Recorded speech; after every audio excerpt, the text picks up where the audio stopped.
정한경 작가라고 하는 분의 좋은 사람이 되어가는 것이라고 하는 그 글이 있는데, 그 글에서 작가가 이렇게 이야기를 합니다. 잘해야 하는데 그러지 못하는 것 같은 생각이 든다면, 조금 공감이 가십니까? 잘해야 되는데 그러지 못한 것 같은 생각이 든다면 당신은 최선을 다하고 있는 것이다. 잘해야 되는데 나 잘못하는 것 같아, 잘하고 싶은데 잘못하는 것 같아 라는 생각이 드는 것 자체가 벌써 당신이 최선을 다하는 것이다. 잘하고 싶은 마음 자체가 없다 그러면 최선을 다하는 게 아니라는 거예요. 조금 더 이어집니다. 좋은 사람이 되어야 하는데 그러지 못하고 있는 것 같은 생각이 든다면 당신은 좋은 사람이 되어가고 있는 것이다. 공감이 되실런지요? 난 좋은 사람 되고 싶은데 좀 부족해. 그렇게 좋은 사람 같지 않아. 근데 좋은 사람 되고 싶어. 좋은 사람 되고 싶은데 안 좋은 사람 같아. 그런 생각이 든다면 당신은 좋은 사람으로 변해가고 있는 것이다. 그런 얘기입니다. 조금 더 이어집니다. 자신의 부족함을 마주하기 시작했다는 것은 나아감을 택했다는 것이다. 부족하다는 생각이 드는 거가 좀 편치 않은 감정인 건 맞아요. 나 부족하다. 나 너무 부족하다. 좋은 건 아닐 수 있습니다. 그런데 부족하다고 느끼기 때문에 부족하지 않은 어떤 곳을 향하여 나아가고 있다는 거라는 거죠. 그렇게 보는 거죠. 나 너무 부족해. 부족하기 때문에 나쁜 것이 아니고 부족하다는 느낌 자체가 나아감이라는 것입니다. 조금 더 이어집니다. 우리는 자신의 부족함을 똑바로 마주하는 그 순간부터 비로소 변화하기 시작한다. 부족하다고 하는 그 느낌부터 변화하기 시작한다. 부족함이 없다? 가만히 있는 거예요. 부족함이 느껴진다? 변화하기 시작한다는 것입니다. 잘하고 있지 못하다는 생각, 그리고 좋은 사람이 되지 못하고 있다는 생각, 자신이 많이 부족하다는 생각, 때때로 이런 생각 때문에 우리가 아프죠. 마음이 아픕니다. 너무 못났다는 생각, 미치지 못하다는 생각, 이런 생각 때문에 마음이 아픕니다. 그러나 나쁜 거 아니다 그런 거죠. 내가 부족하고 연약하고 좋지 못하고 이런 느낌 갖는다는 것 나쁘지 않고 오히려 좋다는 것입니다. 좋은 그 어떤 차원, 좋은 모습으로 나아가고 있다는 것이다. 그 좋은 발견인 것 같습니다. 이렇게 한번 응용해 보면 어떨까 싶습니다. 우리 신자이니까 신자라는 관점에서 좀 응용해 보면 어떨까 싶어요. 좋은 신자가 되어야 하는데, 그런 생각 있으십니까? 좋은 신자가 되어야 하는데 그러지 못하고 있는 것 같은 생각이 든다면 당신은 좋은 신자가 되어가고 있는 것이다. 이렇게 응용해서 바꿔 말할 수 있을까요? 여러분 어떻습니까? 좋은 신자가 되고 싶다라는 생각, 좋은 신자 되고 싶은데 아직은 안 좋은 신자 같아. 이런 생각 갖고 있는 것만 해도, 좋은 신자로 가고 있는 거예요. 나 안 좋은 신자 같아라는 생각 자체가 없으면 변화하지 않습니다. 그 자리에 있는 거예요.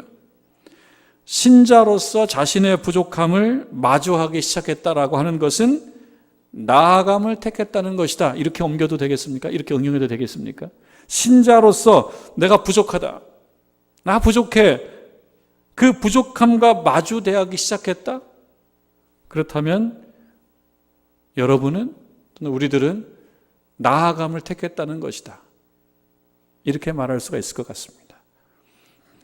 여러분, 부족함을 느낀다는 것, 그리고 좋은 신자가 못됐다라고 하는 것, 이것을 안타까워하는 것은, 그리고 그렇게 안타까운 것과 그 자각은 나아감과 변화의 시작입니다. 그런 생각이 아예 없다면 부족하다는 느낌도 없고, 그 다음에 내가 좋은 신자인지 나쁜 신자인지에 대한 관심도 없고 그냥 가만히 있다면 그것은 정체되어 있는 겁니다. 그러나 내가 좋은 사람 되지 못했다라고 하는 것을 가지고 마음 아파하고, 좋은 신자 아직 그 위치에 도달하지 못했다라고 하는 것 때문에 부족함을 느끼는 것, 그것은 좋은 것입니다. 목회자로서, 목사로서 우리 교우들에게, 우리 정릉제일교회 성도 여러분들께 바라는 것, 바로 그런 것입니다. 하나님 앞에서 신자로서 내가 좀 부족하다라는 것을 느끼는 것입니다. 그 자신의 부족함과 마주 대하는 것입니다. 신자로서 하나님 앞에서 내가 부족한 존재라는 것을 느끼는 것, 자각하는 것, 마주 대하는 것. 그러한 안타까움, 그 안타까움이 우리들을 좋은 믿음, 좋은 신자로 이끌어 가리라고 하는 생각을 갖게 됩니다.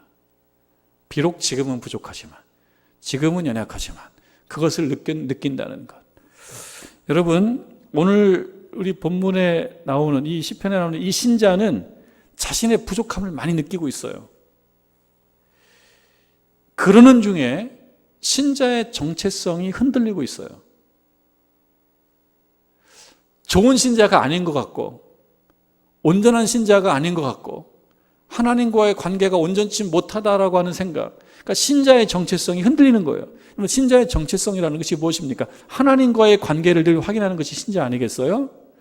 하나님과의 관계, 내가 하나님과 가깝다, 하나님의 말씀을 내가 순종하고 나의 소망과 바람을 하나님이 들어주시고, 이런 하나님과의 관계가 유지되는 것, 이게 신자의 정체성인데요, 너무 힘들고 부족하고 아프고 그러다 보니까 정체성이 흔들려요. 위기의식이 생기는 겁니다. 그 위기의식이 절정에 다다릅니다. 이 정체성이 흔들리기 절정에 다다라요. 이런 곤경과 위기의식이 이 신자로 하여금 내면의 아픈 질문 앞에 서게 합니다. 이러다가 하나님과 나하고의 관계가 없어지는 거 아니야? 하나님이 나에게 얼굴을 돌리시는 거 아니야? 나는 하나님으로부터 멀어지는 거 아니야? 이런 질문 앞에 서게 되는 것입니다. 처음으로 돌아가서 우리 이 정한경 작가 이야기를 빌자면 저희는 그렇게 말할 수 있어요. 비록 부족함을 느끼고 하나님과 관계가 멀어지는 것 같고 이러다 내가 하나님과 결별하는 거 아니야? 라는 생각이 든다면 당신은 나아가고 있는 것이다. 이렇게 이 신자에게 우리가 말해줄 수는 있을 것입니다. 그러나 이 신자는 우리들의 말을 못 듣죠. 아프고 힘들고 어려워요. 그런 상황 속에서 신자의 정체성이 심각하게 흔들리고 있습니다. 6절 이후의 말씀을 우리가 먼저 보면 그 사실을 잘 알 수가 있습니다. 조금 쉬운 성경으로 제가 읽어봅니다. 좀 쉬운 성경을 옮겨드리면 이렇습니다. 주께서 나를 영원히 버리시는 것일까? 다시는 은혜를 베풀지 않으시는 것일까? 한결같은 그분의 사랑도 이제는 끊기는 것일까? 그분의 약속도 이제는 영원히 끝나버리는 것일까? 하나님께서 은혜를 베푸시는 일을 잊으신 것일까? 그의 노여움이 그의 긍휼을 거두어 들으신 것일까? 이런 이 내면의 복잡한 질문, 곤혹스러운 질문 앞에 서게 되는 거죠. 이 신자가 그렇습니다. 이 질문 앞에 서는 거예요. 나 이러다가 하나님과 너무 멀어지는 거 아니야? 이제 은혜라고 하는 건 없어지는 거 아니야? 하나님도 이게 다 잊어버리시는 거 아니야? 그래서 이제는 결별하는 거 아니야? 라고 하는 그 질문 앞에 서 있는 겁니다. 이런 생각 해볼 수 있어요. 이런 질문, 이런 곤혹스러운 질문 앞에 서 있는 것만 해도 이 신자는 앞을 향해서 나아가고 있는 것입니다. 우리들이 만약에 그렇다 그러면 우리들 또한 앞을 향해 나아가고 있는 것입니다. 왜냐하면 적어도 우리가 하나님과의 관계를 계속 확인해 가고 있기 때문입니다. 이러다가 내가 하나님으로부터 더 멀어지는 거 아니야? 하나님의 은혜가 내 앞에서 이렇게 끊기는 거 아니야?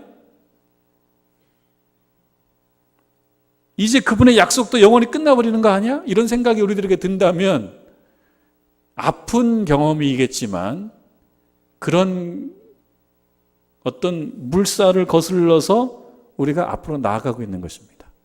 나쁜 건 아니라는 거예요. 한번 다시 우리 보실까요? 77편 1절을 보면 이렇습니다. 내가 내 음성으로 하나님께 부르짖으리니, 내가 내 음성으로 하나님께 부르짖으리니. 왜 부르짖습니까? 2절에 나의 환난 날이기 때문에 그렇습니다. 이 사람은 환난이에요. 환난. 이 환난이 어떤 환난인지를 정확히 알 수는 없지만 환난을 경험하고 있어요. 그런데 이 환난에 어떻게 합니까? 하나님께 나아갑니다. 그래서 뭐 합니까? 부르짖습니다. 주를 찾습니다. 이것이 믿음이죠. 여러분, 믿음은 무엇이냐면 어려움 중에 주를 찾는 것이 믿음입니다. 어려울 때 두 선택이 있어요. 어렵기 때문에 그만둘 수도 있어요. 근데 어려울 때 주를 찾고 주께 나아가서 부르짖는 것, 그것이 믿음이에요. 그러니까 환난, 어려움, 어떤 고난, 이게 역설적 측면이 있다는 것입니다. 사람을 힘들게 해요. 코로나19도 환난입니다. 힘들게 해요. 코로나19 전염병으로 인해서 우리의 삶이 많이 바뀌어요. 이것도 환난이에요. 이때 두 선택이 있어요. 신자들에게 있어서는. 어떻게 할 거냐? 하나님께 나와서 부르짖는다? 이게 믿음이죠. 이게 신자에게 있어서는 환난의 역설입니다. 환난의 역설. 환난이 나쁜 건데 그 나쁜 상황 속에서 하나님께 나와서 부르짖는다? 주를 찾는다? 이게 환난의 역설입니다. 영적으로는요, 은혜인 거죠. 은혜를 향해서 나아가는 거죠. 나쁜 게 아니죠. 이 신자가요, 2절에 보면요, 나의 환난 날에 내가 주를 찾았으며, 환난 날에 주를 찾았으며, 이거 박수 쳐야 될 문제입니다. 사실은 환난 날에 주를 찾았다는 거예요. 근데 주를 찾았는데 문제가 다 해결되는 게 아닙니다. 밤에는 내 손을 들고 거두지 아니하였으며, 손을 들었다는 건 무엇입니까? 하나님을 향해서 자비를 구하는 거예요. 기도하는 거예요. 그런데요, 이어지는 말씀 보면요, 내 영혼이 위로받기를 거절하였도다. 위로가 없어요. 금방 해결되지 않습니다. 위로가 없어요. 하나님께 나와서 부르짖고 하나님을 찾는데 위로가 없어요. 신자가 겪는 또 위기죠, 위기. 이런 상황 속에서 우리가 처음에 6절에서 9절까지의 말씀, 이 질문을 하게 되는 거예요. 그 질문 앞에, 이 아주 어려운 질문 앞에 서게 되는 겁니다. 그 내면의 질문을 경험하고 있는 것입니다. 밤에 잠을 자지 못해요. 뜬 눈으로 밤을 새워요. 지칩니다. 3절 말씀으로 이어지면 그 내용이 나옵니다. 내가 하나님을 기억하고 불안하여 근심하니 내 심령이 상하도다. 심령이 상한다는 말은요, 지친다는 말이고요, 힘을 잃는다는 말이에요. 말할 힘이 없어요. 그러다 보니까 질문해요. 무슨 질문입니까? 하나님이 나를 영원히 버리시는 것일까?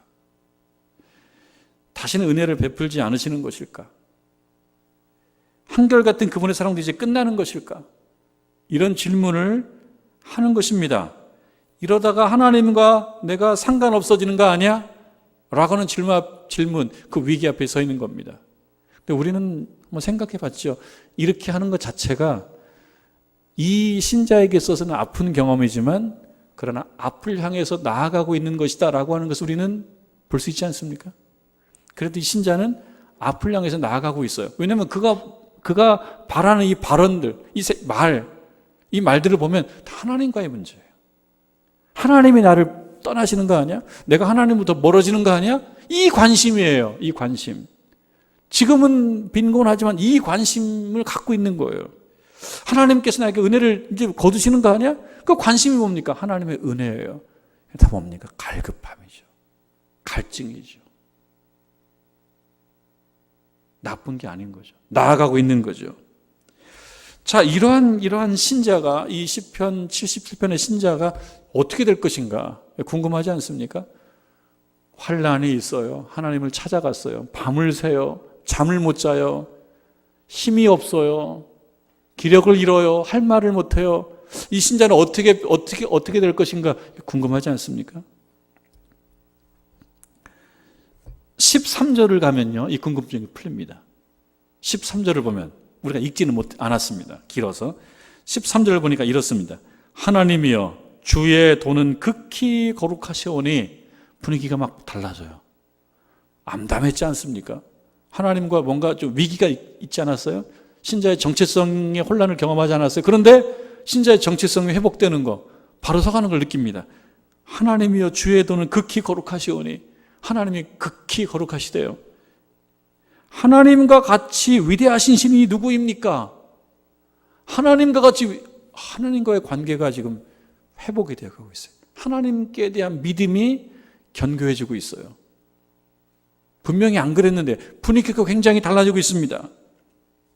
14절에 보니까요, 주는 기이한 일을 행하신 하나님이시라. 하나님께서 아무것도 안 하시는 것 같고 떠나신 것 같고 관계가 멀어진 것 같은데 특별한 고백이 나와요. 주는 기이한 일을 행하신 하나님이시라. 이게 뭡니까? 찬양이죠. 찬양. 찬양은 그냥 하는 게 아니지 않습니까? 내 마음의 감동의 표현이 찬양이에요. 그러니까 분위기가 이렇게 바뀌어요? 궁금합니다. 13절, 14절 이렇게 바뀐 그 분위기. 그런데 9절 말씀, 하나님이 그가 베푸신 은혜를 잊으셨는가? 노하심으로 그가 베푸실 긍휼을 그치셨는가?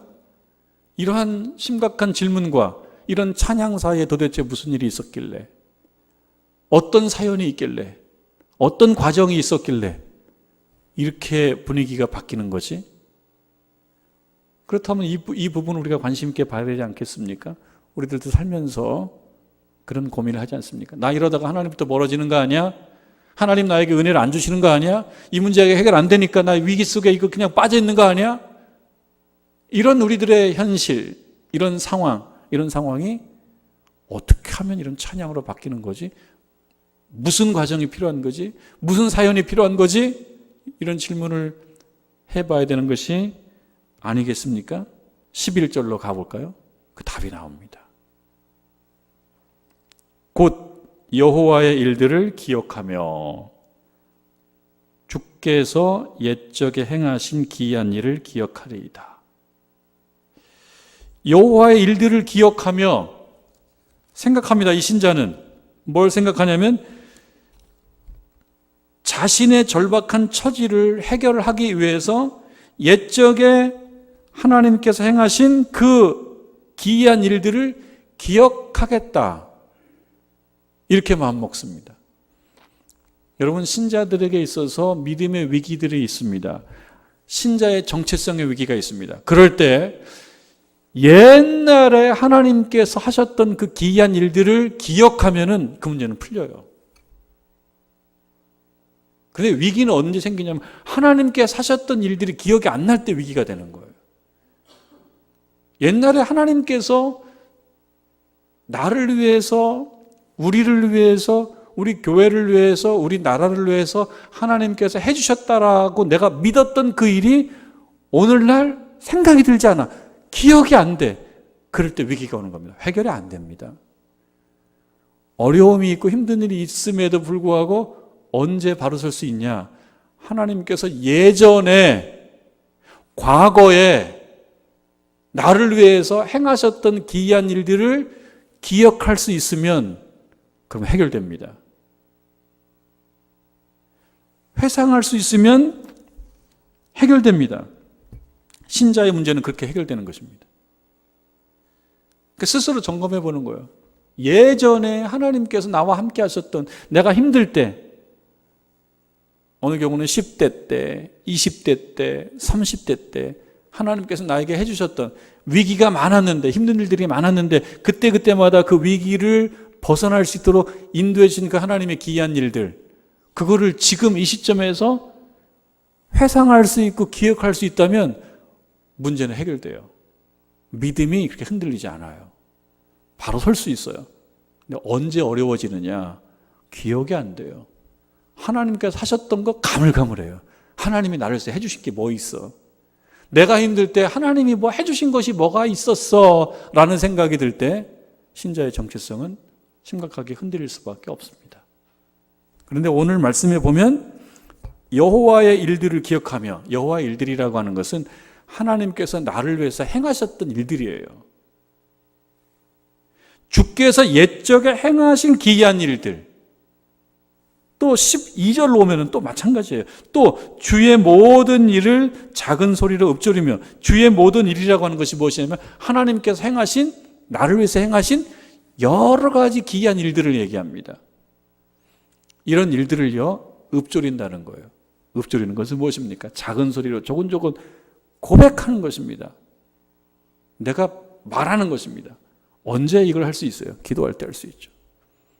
기도하는 자는 그런 의미에서 큰 장점이 있습니다. 기도하면서 하나님께서 예전에 나를 위해서 행하셨던 그 기이한 일들을 생각해내요. 그러면 현재를 극복해 갈 수가 있어요. 왜? 그 하나님께서 예전에 나를 위해서 기이하게 그 일을 행하셨던 것처럼 지금 이 시점에도 행하실 것이기 때문에, 그게 선명하기 때문에, 그런 생각이 들기 때문에 이겨나갈 수 있다는 것입니다. 그 어려움을 이겨나갈 수 있다는 것입니다. 여러분, 우리 신앙생활 쉽지 않은 시대를 살고 있습니다. 지금 이 코로나19라고 하는 정말 심각한 상황이 오랫동안 지속되고 있어서 우리들도 모르는 사이에 우리들의 신앙의 어떤 신앙의 정상성이 바뀌어가고 있어요. 이런 상황 속에서 위기는 뭐냐면 하나님께서 나에게 하셨던 일들이 가물가물해지는 거예요. 조금씩 잊어버리는 거예요. 익숙해지는 거예요. 그래서 여러분, 비대면이라고 하는 것은 우리가 어쩔 수 없이 택하게 되는 현실적 상황이지만 이 비대면을 잘 극복하지 못하면 하나님과 영혼의 비대면이 되는 거예요. 이게 위기인 거예요. 우리는 이 현실 속에서 하나님과 대면해야 되는 거예요. 예전에 역사하셨던 그 하나님의 기이한 일들을 현실로 소환하는 거예요. 끌고 오는 거예요. 여러분, 기억이라고 하는 것은 무엇이냐면 우리가 만나지 못하는 과거와 만나게 해주는 것이 기억 아닙니까?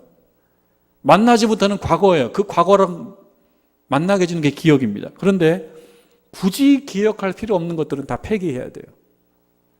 기억해서 그게 덕이 안 될 것들도 많아요. 그런 것들을 굳이 소환할 필요는 없어요. 그러나 과거 속에 있었던 그 좋은 일들, 그것은 기억이라고 하는 방법, 회상이라는 방법을 통해서 현재로 소환해야 돼요. 그래야지만 현재를 넉넉히 이겨나갈 수가 있습니다. 여러분, 이 시기는 어려운 시기입니다. 우리가 얘기하지 않습니까? 뉴노멀이라고. 뉴노멀은 뭐냐면 지금까지 정상이었는데 이 정상이 비정상이 되는 거예요. 그러면 새로운 정상을 우리가 구축을 해야 돼요. 근데 새로운 정상을 구축하지 못하는 이 시기는 혼란의 시기예요. 사회학자들은 아노미라고 얘기합니다. 아노미라고. 신앙적으로도 아노미가 있어요. 신앙적으로 진공 상태가 있어요. 갈팡질팡하는 거예요. 익숙해지는데 비대면에 익숙해지는 거예요. 용어가 너무 좋아요. 용어가 너무 좋아요. 이 좋은 용어에 익숙해지는 거예요. 여기는 위기가 있는 거예요. 무슨 위기예요? 하나님과 비대면이 될 수도 있는 위기가 있는 거예요. 그럴 때 우리가 과거에 역사하셨던 그 하나님의 기이한 일들을 현실로 소환하는 일을 부지런하게 해야 되는 거예요. 어떻게 해야 되는 겁니까? 기도하는 것입니다. 부르짖는 것입니다. 그렇게 하는 것입니다. 잘 알려진 유머이기도 해요. 이게 유머인데요. 말장난인데요. 나 때는 말이야, 이런 유머가 있어요. 나 때는 말이야. 이 나 때는 말이야라고 하는 게 부장님이 후배들 앞에서 자신의 무용담을 얘기할 때 나는 이랬다니까 라고 하면서 나 때는 말이야라고 하는 건데, 이걸 이제 말장난을 합니다. 우리가 카페라떼 마시잖아요. 카페라떼. 그 카페라떼에 라떼를 가지고 말장난을 해요. 영어로 라떼 is horse 이런 말을 써요. 라떼 is horse. 이게 무슨입니까? 라떼는 말이다 뜻이잖아요. 이걸 말장난으로 라떼 is horse가 뭐냐? 나 때는 말이야. 이 말장난을 합니다. 근데 이 나 때는 말이야라고 하는 이 조금 뭐라고 할까요? 시니컬한 말인데요.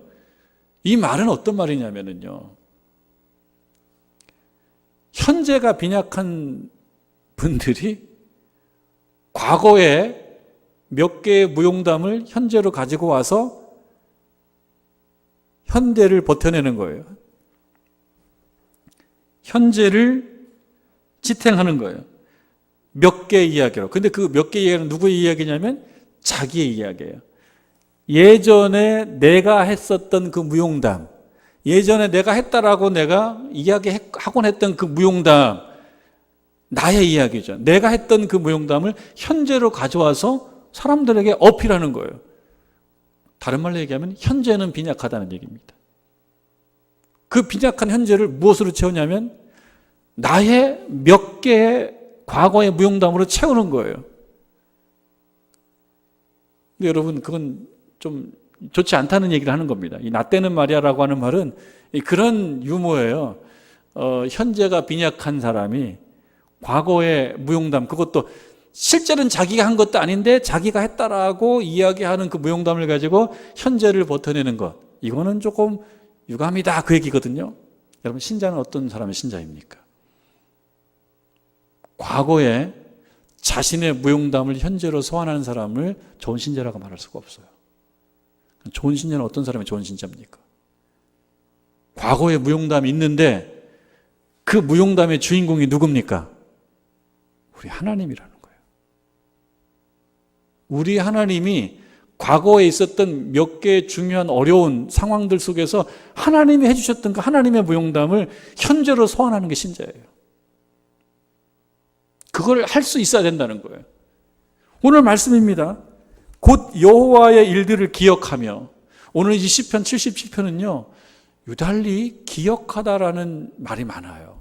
그리고 기억하다 또는 생각하다라고 하는 이런 비슷한 어떤 동사가 거의 10번 이상 나와요. 그 이야기는 무엇입니까? 내가 할 수 있는 건 뭐냐면 하나님의 기이한 일들을 생각해내고 기억해내는 것. 이거 성공하면 현재 위기를 돌파할 수 있다. 이거 실패하면 자기도 모르는 사이에 멀어진다. 자기도 모르는 사이에 후퇴한다. 그런 이야기입니다. 오늘 이 신자는요, 특별히 16절에 보면요, 하나님이여 물들이 주를 보았나이다 그래요. 하나님이여 물들이 주를 보았나이다. 물들이 주를 보고 두려워하며, 물들이 주를 보고 두려워해서 어떻게 됐다는 거냐면 쫙 피했다는 거예요. 여러분, 어떤 일인지 혹시 아시겠어요? 물들이 주를 보고 두려워해서 고개 다 숙이고 다 피했어요. 그래서 어떻게 됐다는 겁니까? 없던 길이 생겼다는 겁니다. 이게 어떤 얘기냐면요, 좀 더 볼까요? 19절 보면 주의 길이 바다에 있었고 주의 곧은 길이 큰 물에 있었으나, 사람에게는 전혀 보이지 않는 거죠. 어떻게 물에 길이 있어요? 사람에게는 안 보여요. 20절, 주의 백성을 양떼같이 모세와 아론의 손으로 인도하셨나이다. 조금 이제 눈치를 챌 수 있어요. 주의 백성을 양떼같이, 모세와 아론 시대 때 있었던 이 큰 물과 관련된 어떤 사건이 있었을까요? 이 뭘까요? 홍해의 기적입니다. 홍해의 기적 이야기를 자기 현재로 소환하고 있는 거예요. 그 하나님은 어떤 하나님이냐? 없던 길을 만드는 분이시다. 이게 무엇입니까? 이들이 출애굽한 후에 도망 치는 거예요. 근데 어느 시점 딱 하니까 막다른 골목이에요. 뒤에는 물이 있어요. 길이 끊겼어요. 길이 없어요. 길이 없어요. 그럼 어떻게 됩니까? 어디든지 가야 되는데 길이 없어요. 끊겼어요. 거기서 끝나야 돼요. 그런데 기적이 발생해요. 그게 오늘 11절의 말로, 11절의 표현을 옮기자면 기이한 일이에요. 주의 기이한 일. 길이 끝나는 지점에서 길이 시작되는 이 기적을 그들이 경험했는데 그들의 경험을 현재로 소환해서 나의 일로 만드는 거예요. 그러면서 나의 현재를 극복해 나가는 거예요. 없었던 길, 그래서 막막했는데 그곳에서 주위에 기이한 일이 열리더라. 그게 현재로 오는 겁니다. 그러니까 우리들에게 오늘 얘기하는 것은 뭐냐면 바로 그것입니다. 현재 어려움이 있다. 과거에 역사하셨던 하나님의 기이한 일을 현재로 소환하라. 내가 경험하지 아니하였다라고 해도 나의 믿음으로 믿었던 그 사실, 홍해의 기적을 현재로 소환해라. 왜? 하나님은 그 일을 이루실 수 있는 분이니까. 그렇다면 현재에 겪는 신자의 정체성의 어떤 어려움 또는 삶의 어려움, 인생의 어려움, 신앙의 어려움, 이것들을 극복하고 뭐가 될 수 있다는 것입니까? 찬양이 될 수 있다는 것입니다. 엘리야가 혼자서 고분분투했어요. 아합과 이세벨과 싸웠어요. 바알 선지자, 아세라 선지자 싸웠어요. 이겼어요. 그런데 쫓겨가요. 그리고 두려움에 떨어요. 그리고 하나님께 말합니다. 지쳐서 하나님 이제 남은 자가 저밖에 없습니다. 하나님 이제 남은 자가 저밖에 없습니다. 이 얘기는 뭡니까? 나도 못 견디겠다. 어떻게 보면 시편 77편의 이 신자의 심정을 엘리야도 느낀 거죠. 하나님 이제 나밖에 안 남았습니다. 나 이제 끝납니다. 나도 끝입니다. 그럴 때 하나님께서 말씀하셨습니다. 바알에게 무릎 꿇지 않은 7천을 내가 남겨뒀다. 신실한 신자가 7천이 있다는 겁니다. 여러분, 오늘날 보면 나 혼자 신앙생활하고 있는 것 같아요. 신앙생활하기 참 힘든 것 같아요. 여러 분위기가 신앙생활 열심히 하자니 또 눈치도 보이고 신앙생활 열심히 해야 돼. 그래서 외롭고 고독해요. 그런데 여러분 의외로 많습니다. 좋은 신자들이. 하나님께서요 7,000명의 좋은 신자를 내 주변에 두셨다니까요. 혼자가 아니에요. 좋은 신자가 참 많아요. 이 나라에도 좋은 신자가 참 많고요. 우리 교회도 좋은 신자가 참 많아요. 내가 모를 뿐이에요. 아주 열심히 있는 신자들이 많아요. 외로울 필요가 없어요. 여러분 이 어려운 시기에 혼자가 아님을 알고 당당하고 늠름하게 신앙의 길을 개척해 나가시길 바랍니다. 그리고 여러분들께서 그 어떤 지친 한 사람을 위한 7,000명의 좋은 신자 중 한 명이 꼭 되시기를 주님의 이름으로 축원합니다.